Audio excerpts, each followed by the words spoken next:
Hello everyone, this is Soni and welcome back in my YouTube class any study. तो आज को हम लोग जो टॉपिक करेंगे वो महाजनपद काल का टॉपिक है। मैंने इसमें दो वीडियो बना दिया है, एक जिसमें मैंने 16 महाजनपद को याद कराया है और दूसरे में मैंने महाजनपद उसकी राजधानियों को याद करवाया है, वो भी ट्रिक के साथ। तो जिन्होंने भी नहीं देखा वो डिस्क्रिप्शन में दिए लिंक इसमें जाके देख सकते हैं। तो हम लोग जल्दी से स्टार्ट करते हैं।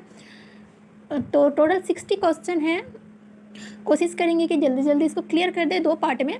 तो मैं इसका अब क्या करूँगी ना, मैं पहले थोड़ा सा ऑप्शन बता देती थी, जिसके कारण क्या होता था ना, वीडियो थोड़ा लॉन्ग हो जाता था। तो मैं अब डायरेक्ट आंसर आपको बताऊंगी और आपको बस क्यूज की तरह आपको याद करना है। एमसीक्यू टेस्ट देते हैं ना आप लोग, आपको वैसे बस डायरेक्ट याद करना है। तो चलिए स्टार्ट करते हैं। तो देखिए, पहला क्वेश्चन है हमारा, आपको फर्स्ट में महाजनपद और सेकंड में आपको राजधानी दिया गया है। तो मैंने ट्रिक के साथ याद भी कराया है, तो आई होप आप लोग को याद होगा। तो पहला है गांधार। गांधार का मैंने बताया था ना कि धार है, तो उसे क्या करेंगे, शिला में घर्षण करेंगे। तो गांधार का तक्षशिला 1 of 4। सूर सेन, सूर कैसा होना चाहिए, मधुर होना चाहिए। मधुर से मथुरा। वत्स, वत्स कौन बोलती है, अम्बे माँ, अम्बे से कौशाम्बी। और कुशल और मस्ती में है कौशल और श्रावस्ती। यानी कि A का 4, B का 1, C का 3, D का 4, सॉरी डी का 3। तो ये ऑप्शन ए हमारा बिल्कुल सही आंसर है। नेक्स्ट क्वेश्चन है हमारा, हर्यक वंश के किस शासक को कुनिक कहा जाता है? तो इसका आंसर हो जाएगा अजातशत्रु। अजातशत्रु को हर्यक वंश का कुनिक कहा जाता था। ऑप्शन सी हमारा बिल्कुल सही आंसर है। अजातशत्रु का अगर टेन्यूर के बारे में बात की जाए तो वह 492 से 460 ईसा पूर्व। बिम्बिसार के बाद अजातशत्रु मगध के सिंहासन पर बैठे। इसके बचपन का नाम कुनिक था। भगवान बुद्ध के विरोधी देवदत्त के उकसाने पर इन्होंने अपने पिता की हत्या कर गद्दी पर ये बैठे। अजातशत्रु ने अपने पिता के साम्राज्य विस्तार की नीति को चरमोत्कर्ष तक पहुंचाया। नेक्स्ट क्वेश्चन है हमारा, किस शासक ने गंगा एवं सोन नदियों के संगम पर पाटलिपुत्र नामक नगर की स्थापना की? तो इसका आंसर कौन सा हो जाएगा? Option B Udayan. उदयन हमारा बिल्कुल सही आंसर है। पाटलिपुत्र भारत के राज्य बिहार की राजधानी पटना का पुराना नाम है। इस नगर की स्थापना 2000 साल पहले हुई थी। इस शहर को पुराने समय से ही प्रमुख नगरों में गिना जाता था। पाटलिपुत्र नगर की स्थापना सम्राट अजातशत्रु के उत्तराधिकारी उदयन ने अपने राजधानी को राजगिरा से पाटलिपुत्र स्थानांतरित करने के लिए की थी। नेक्स्ट क्वेश्चन है हमारा, शिशुनाग वंश का वह कौन सा शासक था जिसके समय में वैशाली में द्वितीय बौद्ध संगीतीय आयोजन किया गया था? उसे काकवर्ण के नाम से जाना जाता था। तो यह है कालाशोक। ऑप्शन बी हमारा बिल्कुल सही आंसर है। कालाशोक यह शिशुनाग का पुत्र था, जो शिशुनाग के 394 ईसा पूर्व मृत्यु के बाद मगध का शासक बना। महावंश में इसे कालाशोक तथा पुराणों में काकवर्ण कहा गया है। इसने 28 वर्षों तक शासन किया। कालाशोक के काल को प्रमुखतः दो महत्वपूर्ण घटनाओं के लिए जाना जाता है: वैशाली में दूसरी बौद्ध संगति का आयोजन, आधुनिक पटना में मगध की राजधानी का स्थानांतरण। तो पहला क्या हो गया कि वैशाली में दूसरी बौद्ध संगति का आयोजन और मगध की राजधानी का स्थानांतरण। तो इन्हीं दो महत्वपूर्ण घटनाओं के लिए कालाशोक को जाना जाता है। और कालाशोक कौन है? ये शिशुनाग का पुत्र था। क्वेश्चन 5 है हमारा, 323 ईसा पूर्व में सिकंदर महान की मृत्यु हुई थी, कहाँ पे हुई थी? तो इसका आंसर हो जाएगा Babylon. Option B. Option B हमारा बिल्कुल सही आंसर है। सिकंदर को वापस लौटते समय अनेक राज्यों के विरोध का सामना करना पड़ा, जिसमें सबसे प्रबल विरोध मालवा तथा क्षुद्रक गणों का था। इस युद्ध में सिकंदर घायल हो गया, फिर भी मालव नरेश पराजित हो गए। सिकंदर ने यहाँ भीष्म नरसंहार करवाया। वापस लौटते समय रास्ते में 323 ईसा पूर्व में बेबीलोन में सिकंदर की मृत्यु हो गई। क्वेश्चन 6 है हमारा, सिकंदर महान एवं पौरश पुरु की सेनाओं ने निम्नलिखित में से किस नदी के आमने सामने वाले तटों पर पड़ाव डाला हुआ था? तो हमारा सही आंसर हो जाएगा झेलम नदी। झेलम नदी सिकंदर महान एवं पौरस की सेनाओं में झेलम नदी के आमने सामने वाले तटों पर पड़ाव डाला हुआ था। तो झेलम नदी हमारा बिल्कुल सही आंसर है। नेक्स्ट क्वेश्चन है हमारा, किस प्रकार का मृदभांड भारत में द्वितीय नगरीकरण या शहरीकरण के प्रारंभ का प्रतीक माना गया है? तो कौन सा आंसर हमारा सही हो जाएगा? तो ऑप्शन सी उत्तरी काले पॉलिष्कृत बर्तन, NBPW आंसर हमारा बिल्कुल सही आंसर है। 1930 ईस्वी में प्रथम स्थल तक्षशिला की खोज हुई थी। तो तक्षशिला खोज कब हुई थी? 1930 ईस्वी में। अब तक 1500 स्थल खोजे गए हैं, जिनमें से 70 स्थलों की खुदाई हो चुकी है। यह संस्कृति अनिवार्य रूप से लोहे से जुड़ी हुई है। यह संस्कृति आगे द्वितीय नगरीकरण से जुड़ गई, अर्थात इस ताम्रपाषाण संस्कृति के प्रवर्ती स्थलों में घेरेदार कुएं, पक्की ईंटें एवं नगरों से संबंध था। नेक्स्ट क्वेश्चन है हमारा, पाली ग्रंथों में गांव के मुखिया को क्या कहा जाता था? तो हमारा सही आंसर हो जाएगा भोजक या ग्राम भोजक। Option B. ऑप्शन बी हमारा बिल्कुल सही आंसर है। तो पाली ग्रंथों में गांव के मुखिया को ग्राम भोजक कहा जाता था।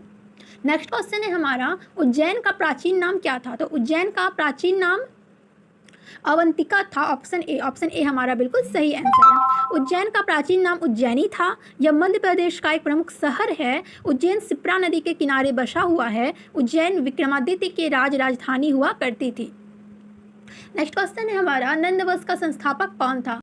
तो हमारा ऑप्शन ए सही हो जाएगा, महापद्नंद। महापद्नंद नंद वंश के संस्थापक थे। नंद वंश प्राचीन भारत का सर्वाधिक शक्तिशाली एवं महान क्षत्रिय राजवंश था, जिसने 5वीं-4वीं शताब्दी ईसा पूर्व उत्तरी भारत के विशाल भाग पर शासन किया। नंद वंश की स्थापना प्रथम चक्रवर्ती सम्राट क्षत्रिय महापद्नंद ने की थी। भारतीय इतिहास में पहली बार एक ऐसे साम्राज्य की स्थापना हुई जिसकी सीमाएं गंगा के मैदानों को लांघ गई। तो यहाँ से हमारा टोटल 10 क्वेश्चन कंप्लीट होता है। हम लोग बढ़ते हैं नेक्स्ट लेवल 2 की ओर। तो फर्स्ट क्वेश्चन है हमारा, ग्रीक या यूनानी लेखकों द्वारा अग्रमिज या जैंड्रिमिज कहा गया है। किसे कहा गया है? तो हमारा सही आंसर हो जाएगा घनानंद, ऑप्शन डी। घनानंद नंद वंश का अंतिम शासक था। यूनान के लेखकों ने इसे अग्रमिज या जैंड्रिमिज कहा है। यह सिकंदर का समकालीन था एवं इसी के शासनकाल में सिकंदर का आक्रमण हुआ था। क्वेश्चन नंबर 2 है हमारा, प्राचीन भारत में पहला विदेशी आक्रमण किनके द्वारा किया गया था? तो ये हो जाएगा ईरानियों के द्वारा, ऑप्शन ए। ऑप्शन ए हमारा बिल्कुल सही आंसर है। भारत पर पहला विदेशी आक्रमण करने वाला शासक ईरान से थे और इनका संबंध हक्कामनी वंश से था। नेक्स्ट क्वेश्चन है हमारा, प्राचीन भारत में दूसरा विदेशी आक्रमण एवं पहला यूरोपीय आक्रमण किनके द्वारा किया गया? तो ऑप्शन हमारा कौन सा हो जाएगा? यूनानियों द्वारा, ऑप्शन बी। ऑप्शन बी हमारा बिल्कुल सही आंसर है। भारत के समुद्र के रास्तों की खोज 15वीं सदी के अंत में हुई, जिसके बाद यूरोपियों का भारत आना आरंभ हुआ। हालांकि यूरोपीय भारत के अलावे भी बहुत स्थान पर अपने उपनिवेश बनाने में कामयाब हुए, पर इनमें से कईयों का मुख्य आकर्षण भारत ही था। नेक्स्ट क्वेश्चन है हमारा, ईरान के हखमनी वंश के किस शासक ने भारतीय भूभाग को जीतने के बाद उसे फारस साम्राज्य का 20वां प्रांत बनाया? तो ऑप्शन हो जाएगा हमारा डेरियस या दार्याबाहु फर्स्ट, ऑप्शन बी हमारा बिल्कुल सही आंसर है। तो ईरान के हखमनी वंश के डेरियस एवं दार्याबाहु फर्स्ट शासक ने भारतीय भूभाग को जीतने के बाद उसे फारस साम्राज्य का 20वां प्रांत बनाया। नेक्स्ट क्वेश्चन है हमारा, हाइडेस्पस या वितस्ता का युद्ध किन किन शासकों के बीच हुआ? तो यह हो जाएगा सिकंदर एवं पौरश के मध्य में यह वितस्ता का युद्ध हुआ था, जिसे हम लोग जानते हैं कि ये कौन से नदी के पास हुआ था? झेलम नदी के पास, और झेलम नदी का ही पुराना नाम वितस्ता नदी था। तो ऑप्शन ए हमारा बिल्कुल सही है, सिकंदर एवं पौरश के मध्य। झेलम नदी के किनारे सिकंदर को पंजाब के राजा पौरस का सामना करना पड़ा। सिकंदर ने पौरस को पराजित कर दिया, मगर उसके साहस से प्रभावित होकर उसका राज्य वापस कर दिया गया तथा पौरस सिकंदर का सहयोगी बन गया। नेक्स्ट क्वेश्चन है हमारा, सिकंदर ने भारत पर कब आक्रमण किया? तो ये हो जाएगा हमारा 326 ईसा पूर्व। 326 ईसा पूर्व सिकंदर ने भारत पर आक्रमण किया। 326 ईसा पूर्व में बैक्टीरिया से होकर काबुल पर विजय प्राप्त किया और वहाँ सिकंदरिया नामक नगर बसाया। यह नगर गांधार नाम से भी जाना जाता है। और गांधार की राजधानी कहाँ है? गांधार की राजधानी है तक्षशिला। नेक्स्ट क्वेश्चन है हमारा, जिसमें हमारे फर्स्ट वाले सूची में आपका दिया गया है शासक और सेकंड वाले सूची में दिया गया था कि किस वंश से थे। तो पहला है हमारा बिम्बिसार। तो बिम्बिसार जो थे ये शिशुनाग वंश से थे। कौन से वंश से थे? शिशुनाग वंश से थे। अगर कालाशोक की बात की जाए तो कालाशोक जो थे ये हर्यक वंश से थे। महापद्नंद नंद वंश से थे और बिंदुसार मौर्य वंश से। देखिए बिम्बिसार और बिंदुसार में ना कंफ्यूज मत होइएगा, ठीक है। बिम्बिसार का बात आए तो वो शिशुनाग वंश से थे और बिंदुसार का नाम आए तो ये मौर्य वंश से थे, ठीक है। तो हमारा ए का हो जाएगा 1, बी का हो जाएगा 2, सी का हो जाएगा 4 और डी का हो जाएगा 3, यानी कि ऑप्शन बी हमारा बिल्कुल सही आंसर है। नेक्स्ट क्वेश्चन है जिसमें हमें अगेन 2 सूची दिया गया है। फर्स्ट में है हमारा महाजनपद और सेकंड में है आधुनिक क्षेत्र। तो चलिए हम लोग इसे देखते हैं। तो मगध कहाँ है? तो ये पटना व गया के जिले में है मगध। वत्स की बात की जाए तो वत्स कहाँ है? इलाहाबाद में है। कौशल कहाँ है? अवध में। और अवंती मालवा, ये इसके आधुनिक क्षेत्र हैं ये सब, ठीक है। यानी कि ए का 1, बी का 2, सी का 3 और डी का 4, यानी कि ऑप्शन ए हमारा बिल्कुल सही आंसर है। अगर इसकी व्याख्या देखी जाए तो है, मगध प्राचीन भारत के 16 महाजनपदों में से एक था। आधुनिक पटना तथा गया जिला इसमें शामिल थे। वत्स या वंश या वत्स, इनका 3 नाम था, वत्स, वंश या वत्स। यह वंश प्राचीन भारत के 16 महाजनपदों में से एक था। यह आधुनिक इलाहाबाद के आसपास केंद्रित था। उत्तरी भारत का प्रसिद्ध जनपद जिसकी राजधानी विस्तृत नगरी अयोध्या थी। अवंती पौराणिक 16 महाजनपदों में से एक थी, आधुनिक मालवा का प्रदेश, जिसकी राजधानी उज्जैनी और महिष्मती थी। मैंने इसे याद भी कराया था अवंती से, कि विनती किया था कटप्पा ने, किससे विनती किया था? महिष्मती से, जो बाहुबली की माँ थी, और क्या कहा था कि बाहुबली की जान मत लो। तो महिष्मती से एक महिष्मती राजधानी, और जान से उज्जैन, और विनती से अवंती मैंने याद करवाया था। नेक्स्ट क्वेश्चन है हमारा, मगध की प्रथम राजधानी कौन सी थी? तो मगध की प्रथम राजधानी की बात की जाए तो वो है गिरिब्रिज और राजगिरी। मैंने बताया भी था कि एक पुत्र पौटली में मग लेकर गृह से निकल रहा था और रास्ते में वो गिर गया। तो राजगृह और गिरिब्रिज, ऑप्शन बी हमारा बिल्कुल सही आंसर है। चलिए नेक्स्ट क्वेश्चन है हमारा, किस शासक द्वारा सर्वप्रथम पाटलिपुत्र का राजधानी के रूप में चयन किया गया? तो ये हो जाएगा हमारा उदयन। उदयन द्वारा सर्वप्रथम पाटलिपुत्र का राजधानी के रूप में चयन हुआ था। महावंश के अनुसार अजातशत्रु के उत्तराधिकारी उदयन भद्र अथवा उदयन ने 460 ईस्वी पूर्व से 444 ईस्वी तक शासक रहा। पाटलिपुत्र नगर की स्थापना की थी। किन्होंने की थी? उदयन ने की थी। यहाँ से हमारा लेवल 2 भी कंप्लीट होता है। अब हम बढ़ते हैं लेवल 3 की ओर। लेवल 3 का हमारा फर्स्ट क्वेश्चन है, 16 महाजनपदों की सूची उपलब्ध है। तो ये अंगुत्तर निकाय में 16 महाजनपद की सूची उपलब्ध है। ऑप्शन बी हमारा बिल्कुल सही आंसर है। अंगुत्तर निकाय एक महत्वपूर्ण बौद्ध ग्रंथ है। यह सुत्त पिटक के 5 निकायों में से चौथा निकाय है। अंगुत्तर निकाय में गौतम बुद्ध और उनके मुख्य शिष्यों के हजारों उपदेश संग्रहित हैं। अंगुत्तर निकाय में 16 महाजनपद की सूची मिलती है। नेक्स्ट क्वेश्चन है, निम्नलिखित में से मगध का कौन सा राजा सिकंदर महान के समकालीन था? तो घनानंद जो थे, ये राजा सिकंदर महान के समकालीन थे। ऑप्शन बी हमारा बिल्कुल सही आंसर है। घनानंद नंद वंश का अंतिम शासक था। यूनान के लेखकों ने इसे अग्रमिच या जैंड्रमिच कहा है। यह सिकंदर का समकालीन था एवं इसी के शासनकाल में सिकंदर का आक्रमण हुआ था। नेक्स्ट क्वेश्चन है हमारा, प्रथम मगध साम्राज्य का उत्कर्ष किस सदी में हुआ था? तो ये हो गया 6ठी सदी ईसा पूर्व में। तो प्रथम मगध साम्राज्य का उत्कर्ष 6ठी सदी ईसा पूर्व में हुआ था। ऑप्शन बी हमारा बिल्कुल सही आंसर। ये देखिए क्वेश्चन बीपीएससी में आया हुआ भी क्वेश्चन है। प्रथम मगध साम्राज्य का उत्कर्ष हर्यक वंश के शासनकाल में हुआ था। इस वंश का प्रथम प्रतापी राजा बिम्बिसार था, जिसने गिरिब्रिज को अपनी राजधानी बनाई। इसके कौशल एवं वैशाली के राज परिवारों से वैवाहिक संबंध स्थापित किए। कुशल प्रशासन की आवश्यकता पर सर्वप्रथम बिम्बिसार ने ही जोर दिया। इस वंश के अन्य शासकों अजातशत्रु, उदयन, अनिरुद्ध, मुंड और नागदशक ने मिलकर 412 ईसा पूर्व तक शासन किया। इस वंश को प्रतिघातियों का वंश कहा गया है, क्योंकि इसमें ना सब एक दूसरे के पिता को मार मार के गद्दी में बैठे। एक ने अपने पिता को मारा, वो गद्दी में बैठा। नेक्स्ट बच्चा तैयार है अपने पिता को मारने के लिए ताकि वो गद्दी में बैठ सके। तो इसमें ना सब एक दूसरे के पिता का हत्या करके गद्दी को लिए हैं, इसलिए इसे प्रतिघातियों का वंश कहा जाता है। तो क्वेश्चन अगर आए कि प्रतिघातियों का वंश किसे कहा जाता है, तो हम लोग बोल सकते हैं कि हर्यक वंश को कहा जाता है। नेक्स्ट क्वेश्चन है हमारा, सिकंदर की भारत में सफलता के निम्न कारण थे। इसमें हमारा 4 कारण दिया हुआ है, आपको बताना है कि कौन सा सही है। ठीक है, तो फर्स्ट है हमारा, भारत में तब कोई केंद्रीय सत्ता नहीं थी। बिल्कुल सही है, इस टाइम में कोई केंद्रीय सत्ता नहीं थी। उसकी सेना श्रेष्ठ प्रकार की थी। ये भी सही बात है कि सिकंदर महान की जो सेना थी वो बहुत श्रेष्ठ प्रकार की सेना थी। उसे देशद्रोही भारतीय शासकों का सहयोग मिला, ये भी सही है। और वह एक अच्छा प्रशासक था, ये भी सही है। यानी कि चारों सही है। तो ऑप्शन 1, 2, 3 एवं 4 चारों सही है। ऑप्शन डी हमारा बिल्कुल सही आंसर है। नेक्स्ट क्वेश्चन है हमारा, जिसमें हमारे फर्स्ट वाला में राजा का नाम है और सेकेंड है कि उन्होंने अपनी राज्य वो कौन से राज्य में थे। ठीक है, तो देखिए हमारा फर्स्ट है प्रघोत। प्रघोत जो है ये जो है ये अवंती राज्य से थे। ठीक है, उदयन जो थे ये वत्स राज्य से थे। प्रसंजित कौशल राज्य से थे। और अजातशत्रु ये मगध राज्य से थे। तो मुझे अजातशत्रु याद था, अजातशत्रु मगध राज्य से थे। मुझे उदयन भी याद था कि उदयन वत्स राज्य से थे। तो देखिए जब आपको चारों नहीं पता ना, लेकिन आप फिर भी 2 भी कंफर्म होना, तो वो 2 क्वेश्चन का ऑप्शन अगर आपको सेम मिल गया, बाकी में आपको नहीं मिले ना, तो इससे भी आप क्वेश्चन का आंसर सटीक दे सकते हैं। तो ऑप्शन सी हमारा बिल्कुल सही आंसर है। नेक्स्ट क्वेश्चन है हमारा, अभिलेखीय साक्ष्य से प्रकट होता है कि नंद राजा के आदेश से एक नहर खोदी गई थी। तो वो कौन सी नहर थी? तो वो है कहाँ खोदी गई थी, सॉरी, तो वो है कलिंग में। कलिंग में अभिलेखीय साक्ष्य प्राप्त हुआ है, जो नंद राजा के आदेश से एक नहर खोदी गई थी, वो कहाँ खोदी गई थी? कलिंग में। हाथी गुम्फा अभिलेख जो खारवेल के राज्य का इतिहास जानने का एकमात्र स्रोत है।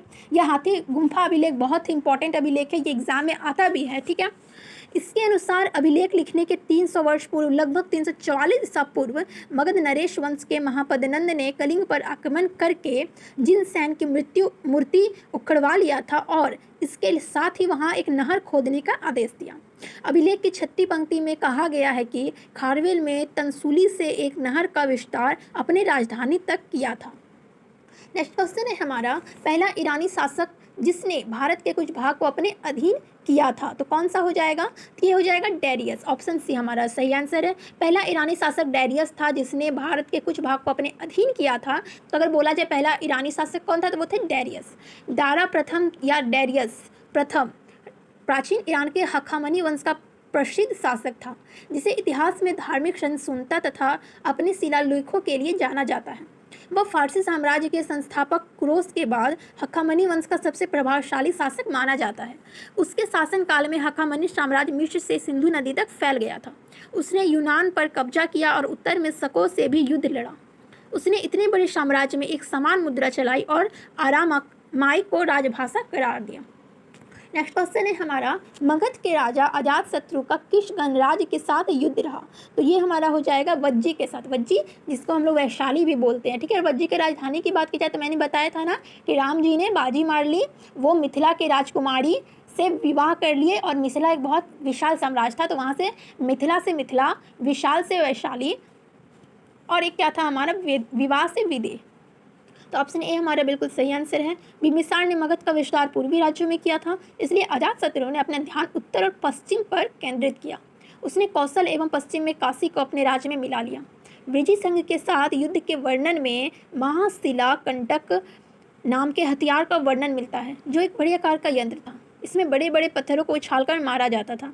इसके अलावा रथ मूसल का भी उपयोग किया गया। रथ मूसल में चाकू और पैने किनारे लगे रहते थे। सारथी के लिए सुरक्षित स्थान होता था जहां बैठकर वह रथ को हाँक कर शत्रुओं पर हमला करते थे।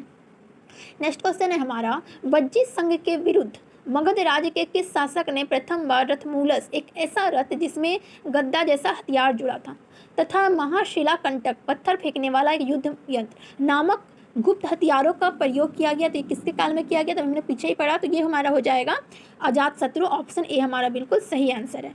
बिंबिसार ने मगध का विस्तार पूर्वी राज्यों में किया था, इसलिए अजातशत्रु ने अपना ध्यान उत्तर पश्चिम पर केंद्रित किया था। और यहाँ पे देखिए इसके अलावा रथ मूसल का भी उपयोग किया था। रथ मूसल में क्या होता है, चाकू और पैने किनारे लगे रहते हैं, ठीक है, और सारथी के लिए सुरक्षित स्थान होता है जहाँ वो बैठ कर क्या करते हैं, रथ को हाँक कर शत्रुओं पर हमला करते हैं। और महाशिला कंटक जो है ये भी एक हथियार था, जो बड़े आकार का यंत्र था और इसमें बड़े बड़े पत्थरों को उछाल कर मारा जाता था। तो हमारा एक क्या हो गया, रथमूसल, और एक क्या हो गया, महाशिला कंटक। नेक्स्ट क्वेश्चन है हमारा, नंद वंश का अंतिम सम्राट कौन था? तो नंद वंश का अंतिम सम्राट घनानंद थे, और अगर प्रथम बोला जाए तो वह महापद्नंद। तो फर्स्ट महापद्नंद और जो अंतिम थे वो घनानंद। ऑप्शन बी हमारा बिल्कुल सही आंसर है। घनानंद नंद वंश का अंतिम शासक था। यूनान के लेखकों ने इसे अग्रमीज या जेंड्रमीज कहा है। यह सिकंदर का समकालीन था और इसी के शासनकाल में सिकंदर का आक्रमण हुआ। तो यहाँ से हमारा, तो इस तरह से हमारा टोटल 30 क्वेश्चन कंप्लीट होता है एमसीक्यू का, और अभी 30 क्वेश्चन बाकी है जो हम इसका पार्ट 2 में बताएंगे। तो पार्ट 2 को देखने के लिए मेरे चैनल के साथ जुड़े रहिएगा, और वीडियो कैसा लगा एंड में ज़रूर बताइएगा। अगर अच्छा लगे तो अपने दोस्तों के साथ शेयर कीजिएगा, जिससे उन्हें हिस्ट्री पढ़ने में हेल्प मिलेगी। और यहाँ से आपका क्वेश्चन आंसर और साथ में एक्सप्लेनेशन भी है, जिससे आपका अच्छा सा नोट्स भी बन जाएगा, वन लाइनर जैसा।